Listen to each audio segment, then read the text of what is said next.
Okay, in this video we're going to pit the Amazon Kindle Fire versus the Apple iPad 2. Now both of these devices might be tablets, but they offer you a different experience, and we'll get into that in this video. And it's really a sign of a maturing tablet market. I mean, tablets have been around for a long time. Microsoft made tablet computers, but they never hit their stride until the Apple iPad was introduced a little under 2 years ago. And since then, there has been an explosion of devices coming out. This year alone, we've seen many Android tablets come to market. We've seen the BlackBerry Playbook and also the HP Touchpad. But I think it's important to compare and contrast these two devices because the Apple iPad 2, as of the filming of this video, is the best-selling tablet on the market today. And the Amazon Kindle Fire tablet has a great chance at becoming a very popular tablet in and of itself. Now, primarily Amazon is a retail company. They're an online retail company, and they have some experience in consumer electronics with their Kindle line of e-readers. But primarily they're an online retail company, and it manifests itself in the Amazon Kindle Fire tablet.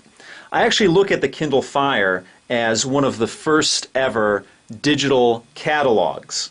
Now, obviously you can buy items on any tablet, but there's really no company out there that offers what Amazon does as far as products and services. And the Amazon Kindle Fire is a portal to those products and services. Apple has a great digital ecosystem, a great app ecosystem, and a great music ecosystem in iTunes. And you can access that on the Apple iPad 2. But not only does Amazon have an app ecosystem with their Amazon App Store for Android, they also have a music ecosystem with their MP3 downloads. They also have a movie ecosystem where you can stream movies or purchase movies from Amazon. And then they have all the physical goods that you can buy from Amazon. So if there's any company out there that has a greater ecosystem for a device like this than Apple does, it's Amazon. Now, just in case you're wondering, there's nothing wrong with the screen here. This is just a little black post-it note I put up here to block out my name so I don't have to edit it out later on, and it'll save me a lot of time. Now, obviously, when you look at both of these devices, the first thing you see is that the Amazon Kindle Fire is smaller than the Apple iPad 2. In fact, it's almost twice as small. So if I take this tablet right here and I put it on the Apple iPad 2, it's almost the same width here. Maybe just a hair bigger is the Amazon Kindle Fire tablet. But if you look here, you could fit two of them on the screen there. Now, the depth of the devices, let me show you that here. The Apple iPad 2 is thinner than the Amazon Kindle Fire tablet. Now, as far as buttons are concerned, on the Apple iPad you have your home button down here on the bottom. You have a volume rocker here on the right-hand side. You also have a lock switch, and on top you have your power button up here. On the Amazon Kindle Fire, there's only one button on the device, and that's on the bottom. That's your power button down here. There's no volume rocker or anything like that. All of that is accomplished through software. As far as ports are concerned, on the Apple iPad you have your proprietary Apple connector here, and you have your 3.5 millimeter headphone jack on the top of the device up here. On the Amazon Kindle Fire, everything's on the bottom. You have your micro USB connector down here, and you have a 3.5 millimeter headphone jack on the bottom here. Now, both of these devices have accelerometers in them, so you can actually view this any way you want. You can hold it this way, you can hold it this way, you can hold it this way. You get the idea. But I actually think it's nicer to have the connectors on the bottom, especially the 3.5 millimeter headphone jack, because when you actually hold the device, you don't want to have to deal with the cord coming out of the top. It's nicer to have it coming out of the bottom, whereas on the Apple iPad 2, your connector's on top there. Not a big deal, like I said. I just think ergonomically it's better to have the connector coming out of the bottom. The Apple iPad 2 is equipped with two cameras, a front-facing camera and a rear-facing camera right here, both of which are VGA quality. On the Amazon Kindle Fire, it does not have any cameras at all, and that was one of the steps they took to actually minimize the cost of this device. The Amazon Kindle Fire also does not have a microphone on it. The Apple iPad 2 has a microphone, and it's up here. It's a little, I don't know if you can see it, it's a little hole right in the aluminum up there. So unfortunately, you're not going to be using the Amazon Kindle Fire for any Skype apps or any recording of your voice or taking any pictures. Now, as I mentioned before, Amazon is a retail company, and it really shows in this device. Their DNA shows in the Amazon Kindle Fire, in that it's basically a digital catalog to the Amazon ecosystem. Likewise, over here on the Apple iPad 2, Apple is primarily a computer company. They have their roots in creating some of the first personal computers on the market. And their DNA definitely shows in this device. You can see that they approach it more from a computing aspect, where the focus of this device seems to be more like a lightweight computer. So I look at an Apple iPad 2 as a lightweight computer. The Amazon Kindle Fire is more, like I said, that digital catalog and also an e-reader.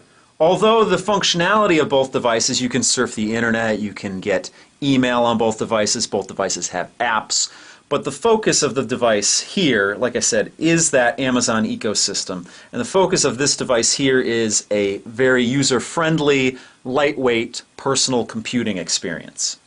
Now, the Apple iPad 2 is a 9.7-inch screen, and the screen aspect ratio is 3:4, so very much like an old television set is. The Amazon Kindle Fire has a 7-inch screen, and the aspect ratio on it is not quite 16:10 and not quite 16:9. So it falls in between 16:9, 16:10. It falls closest to 16 and 9.5. If you're not familiar, 16:9 is the resolution of a television set, a flat panel television set that you'd buy today at the store. And an average Android tablet is 16:10, so it falls between the two.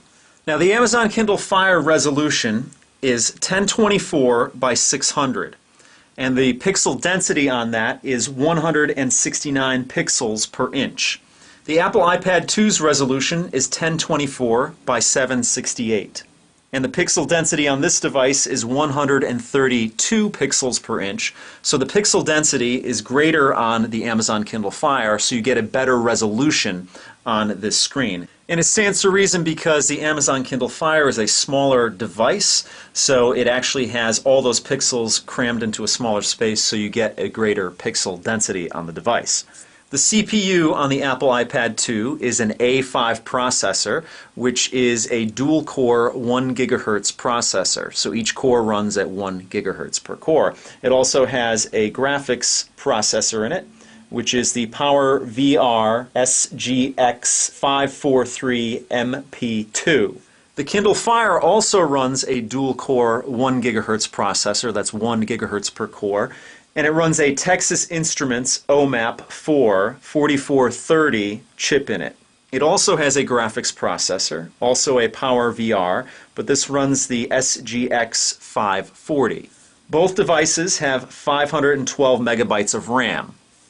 The Amazon Kindle Fire measures 190 millimeters in height, 120 millimeters in width, and 11.4 millimeters in depth.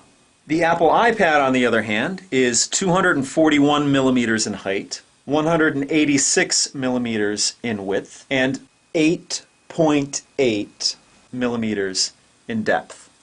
Now, the Kindle Fire weighs 413 grams, and this is the Wi-Fi version of the Apple iPad 2. So it weighs a little bit less than the 3G models by, 10 grams. But this device actually weighs 600 grams. So it's heavier than the Amazon Kindle Fire, and you would expect that because it's a smaller device. The construction here, you have a fortified glass on the front, and you have aluminum on the back. On the Kindle Fire, you have Gorilla Glass on the front, and you have a rubberized plastic on the back. The Kindle Fire has stereo speakers on the top of the device, and the Apple iPad 2 has a mono speaker on the back here, on the back bottom, on this beveled edge here. Now, you're actually going to get more options if you want to buy an Apple iPad 2. You can buy the black version, you can buy the white version, you can buy Wi-Fi, you can buy 3G, and then your capacities range from 16 gigabytes to 32 gigabytes and top out at 64 gigabytes. So in all, there are 12 versions of the Apple iPad 2 that you could purchase. And they range from $499 to $829.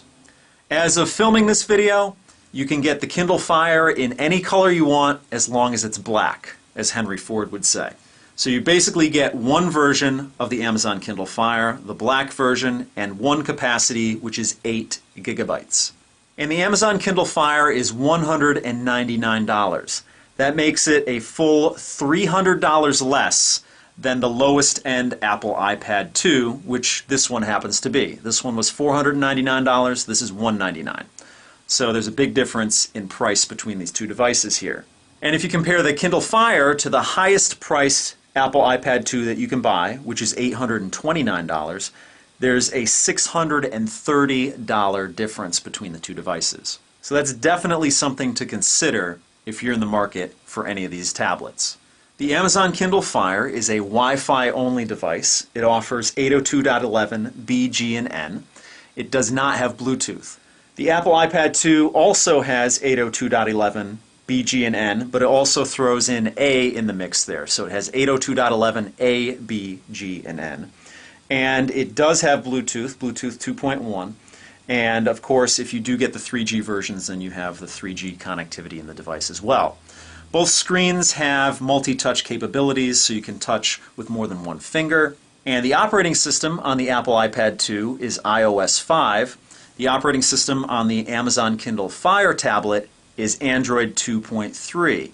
So it's actually a forked version of the Android operating system. Now, when I bought this Kindle Fire, if you look at the video of the unboxing and the first time power up, you'll know that I actually just unboxed the device, turned it on, signed in, and I was ready to go. I didn't have to connect the device to a computer at all. On the Apple iPad 2, iOS 5 allows you to do the same, so you don't have to connect it to a computer. Unfortunately, I bought this device a month after iOS 5 came out, and this device was still not loaded with iOS 5. It still had iOS 4 on it. So I still had to connect this device to my computer to get it to work. So as of the filming of this video, there are probably some iPads out there still that you can buy that don't have iOS 5 on it, and you still have to connect it to a computer, which kind of defeats the purpose of this device being a standalone device. But as time goes on, I would imagine the Apple iPad 2s and upcoming Apple iPad 3 will come with the latest operating system installed on it. Now, if you're not familiar, upgrading the operating system on this was fairly painless. I just connected this to my computer, and through iTunes I downloaded iOS 5, and this device is now updated to iOS 5, so when I do this comparison, you're going to see iOS 5 versus Amazon's custom build of Android. So that pretty much does it for this video. In part 2, I'm actually going to turn on both devices and pit them head-to-head against each other. So if you have any questions or comments, as always, leave them down below. Please give me a thumbs up if you like this video, and if you're not already a subscriber, please subscribe. So that pretty much does it for this video. I'll see you in part 2.